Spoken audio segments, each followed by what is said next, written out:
The pain wakes her before the light does.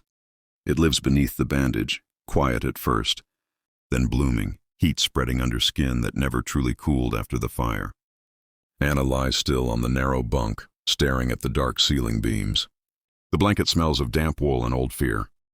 Each breath pulls against her ribs. Each breath reminds her she is still alive.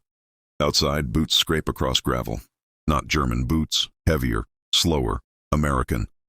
The sound carries no hurry, and that frightens her more than shouting ever did. She keeps her hands folded tightly over her stomach, fingers locked together as if they can hold her body closed. If she touches her side, the pain sharpens, angry and bright. She has learned this lesson already. A woman nearby coughs in her sleep. Another whispers a name, perhaps a child's, perhaps a prayer. The barracks smells of sweat, antiseptic, and something unfamiliar, clean, almost floral. Soap. Anna opens her eyes as pale morning light slips through the high windows. Dust floats in it like ash that refuses to fall. She sits up slowly, careful, controlled. The movement sends a flare through her ribs. Her breath catches despite her will. She whispers without meaning to, the words escaping like a confession. "It burns when you touch it." No one answers. No one needs to. Anna walks in a narrow line of women, boots scuffing over broken stone and frozen mud. The city they leave behind exhales smoke as if it is tired of burning. Walls gape open. Windows stare back hollow-eyed. She does not look for her street. She already knows what she would find, or what she would not. The truck waits with its engine running, a low, steady growl. American soldiers stand nearby, relaxed in a way that feels unnatural. One lights a cigarette. Another smiles at something unseen. The sound of laughter floats briefly through the cold air. Anna flinches. Laughter does not belong here. She climbs into the truck, gripping the side to keep from twisting her body. Metal bites into her palms. She presses her back against the wall and holds her breath as the vehicle jerks forward. The pain blooms again beneath the bandage, spreading like fire beneath cloth. As the road unfolds, she notices what should not exist. Trees still standing. Fields unscarred. Houses with roofs intact. Curtains moving gently in open windows. No rubble, no silence of death. A woman beside her whispers, eyes wide. "Why is nothing destroyed?" Anna cannot answer. Her throat tightens. She thinks of posters, of voices shouting certainty into ruined streets. "The enemy will break you." The truck rolls on, smooth and unbroken, and for the first time, fear begins to change its shape. Anna expects barking dogs, raised rifles, shouting. Instead, there is only the creak of metal and the soft crunch of tires on gravel. Inside the fence, the ground is level, trimmed, almost gentle. A Red Cross flag moves lazily in the air, red against white, too clean to be real. They are led down a path between wooden buildings. The air smells of bread, actual bread, and something sharp and medicinal, antiseptic, her. Stomach tightens painfully, half hunger, half disbelief. Names are taken, numbers written, hands examined, faces studied not with hatred but with attention. When Anna's turn comes, an American soldier motions to a bench. "Sit," he says, slow and careful, as if each word might break. She sits, keeping her right side rigid. The soldier notices immediately. His eyes narrow, not in suspicion but concern. He points to his ribs, mimicking her stiffness. "You hurt?" The question lands heavier than any blow. Anna shakes her head too fast. "No." Her voice betrays her. The soldier waits, patient, unsettlingly so. He crouches to her level. His shadow falls across her hands. "You're injured," he says quietly. Her fingers tremble. The world narrows to that moment, to the bandage hidden beneath her coat, to the truth she is protected with pain. "No doctor," she whispers as if confessing a crime. The soldier exhales, slow and controlled, and raises his hand, not to strike but to help. It is heavier than she expects, solid, real.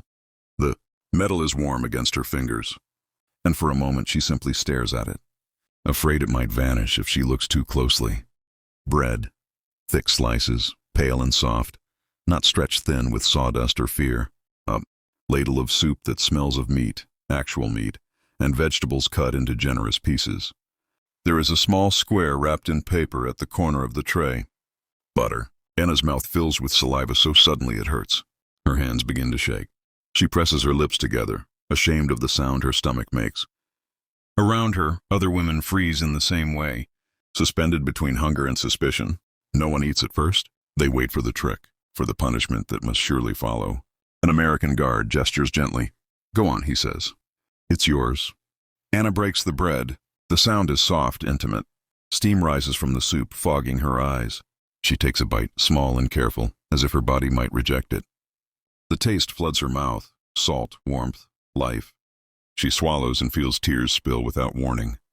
Across the table, a woman whispers, almost in terror, "They're feeding us!" Anna nods, chewing slowly, reverently. At home, food had been counted, divided, mourned. Here it waits for her, untouched, asking nothing in return.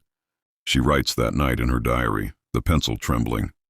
"If this is cruelty, I do not understand it." Real steam, rising thick and white, clinging to the ceiling. Anna stands barefoot on clean tile, her clothes folded neatly beside her. Someone has placed them there with care.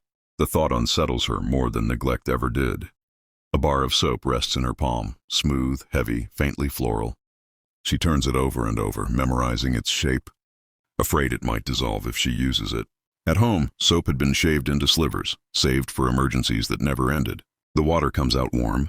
Anna gasps as it hits her skin. Her knees weaken. She grips the wall to stay upright, letting the water run over her hair, her shoulders, the dirt and smoke of months washing away in gray rivulets. When the water touches her side, she inhales sharply. The burn flares, angry, alive. She does not cry out. She will not give pain that satisfaction. Outside the stalls, an American nurse waits. A woman, calm eyes, steady hands. She does not stare when Anna winces. She simply nods as if pain is a language she understands. Later, Anna receives clean bandages, proper ones, white and soft. No one shouts. No one rushes her. That night, lying on a clean bunk, she stares at her hands. They look like hands again, not tools, not burdens. She whispers to the dark, almost accusingly, "They treat us like people." The words feel dangerous, because dignity, offered so freely, begins to undo everything she was taught to believe. The kindness becomes heavier than hunger. At night, Anna reads a letter smuggled through the camp, home reduced to ash, her mother thinner in every line of ink. Shame rises like bile.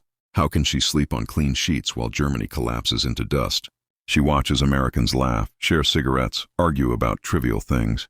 No monsters, no cruelty, only ordinary men in clean uniforms. The injury heals slowly, itching beneath fresh bandages. Each day, propaganda peels away, layer by layer, replaced by something far more frightening. Truth, Anna writes in her diary, the words shaking. If they lied about this, what else was a lie? The question burns worse than the wound.